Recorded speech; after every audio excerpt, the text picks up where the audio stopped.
अस्सलाम वालेकुम रहमतुल्लाहि वबरकातुहू। मैं रफ़त मीस BN Jain Urdu primary school Pratap Nagar Jalgaon से। प्यारे बच्चों, आज हम इल्म रियाज़ी सीखने जा रहे हैं। इल्म रियाज़ी में हमने मकामी कीमत सीख चुके हैं। उसी से जुड़ा हुआ सबक है हमारा अददों की तौसीई सूरत। क्या सबक का नाम? अददों की तौसीई सूरत।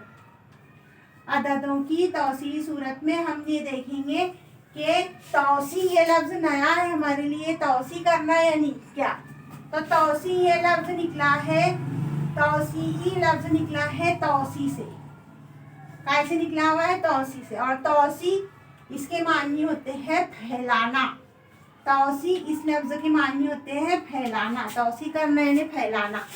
अब यहाँ हमको अददों की तौसी सूरत, इन अददों को फैलाना सीखना है। किस तरह? तो हम मिसालें लेते चलेंगे और समझते चलेंगे। मिसाल ली हमने जैसे 13। इस अदद में हमने देखे कि 13 जो है इसमें मकामी कीमत हमको मालूम है कि 3 जो है इकाई के मकाम पर है, इसलिए इसकी 3 मकामी कीमत हो गई 3। और 1 दहाई के मकाम पर है, इसलिए इसकी मकामी कीमत हो गई 10।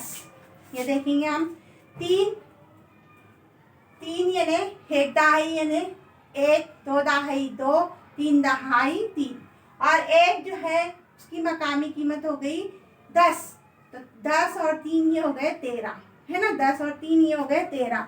अगर हमने 13 के बीच में यहाँ जमा की अलामत लगा दी तो ये बन गए 10 और 3 13। तो 13 इस अदद की तौसी सूरत हो गई। फिर 10 जमा 3, 10 जमा 3 ये 13 की तौसी सूरत हो गई, है ना। इसी तरह हम दूसरी मिसाल लेंगे 24 में जो है इकाई के मुकाम पर 4 है। 4 की मकामी कीमत क्या होंगी? 4 की मकामी कीमत जो है होंगी वो 4 होंगी। जैसे 1 इकाई 1, 2 इकाई 2, 3 इकाई 3 और 4 इकाई 4।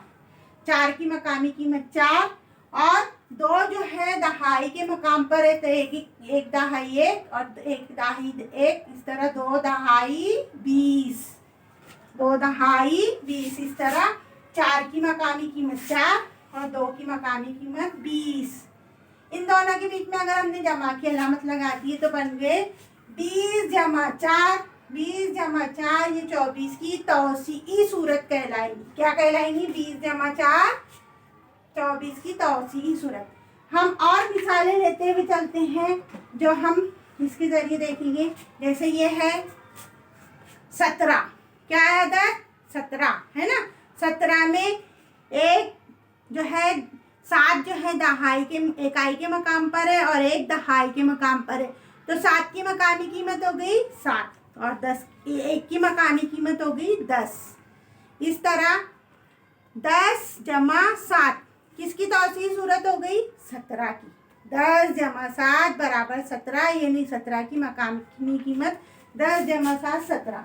इसी तरह दूसरा अदद लिया हमने, ये अदद है 23। 23 में हम देखेंगे कि ये 3 जो है इकाई के मकाम पर है और 2 दहाई के मकाम पर है। 3 की मकामी कीमत हो गई 3 और 2 की मकामी कीमत हो गई 20। किस तरह? 20 जमा 3 बराबर हो गए 23। तो 23 की तौसीई सूरत क्या हुई? फिर 20 जमा 3 बराबर 23। उससे बड़ा अदद लेते हैं हम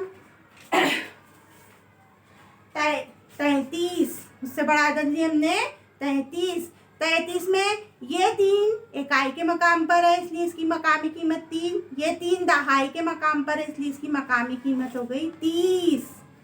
तो 30 जमा 3 बराबर 33, है ना। तो फिर 33 की तौसीई सूरत क्या हुई? 30 जमा 3 बराबर 33। इसी तरह उससे बड़ा अदद लेंगे हम 48। कौन सा अदद लिया हमने? 48। 48 में 8 इकाई के मकाम पर है, इसलिए इसकी मकामी कीमत 8। 4 दहाई के मकाम पर है, इसलिए इसकी मकामी कीमत हो गई 40। तो 40 जमा 8 बराबर 48। 48 की ये तौसीई सूरत कहलाएंगी। इसी तरह और अदद लेंगे हम। जैसे यहाँ है उल्टा करेंगे के उल्टा करेंगे। 36 है, इसकी हम तौसीई सूरत देखेंगे। 36 में 6 इकाई के मकाम पर है और 3 दहाई के मकाम पर है। तो 30 जमा 6 बराबर 36। 30 जमा 6 बराबर 36। इस तरह हमने तौसीई सूरत देखे और अदद से तौसीई सूरत बनाना भी सीखे। उम्मीद करती हूँ आपको ये मेरी बात समझ में आएगी। अस्सलाम वालेकुम रहमतुल्लाहि व बरकातहू।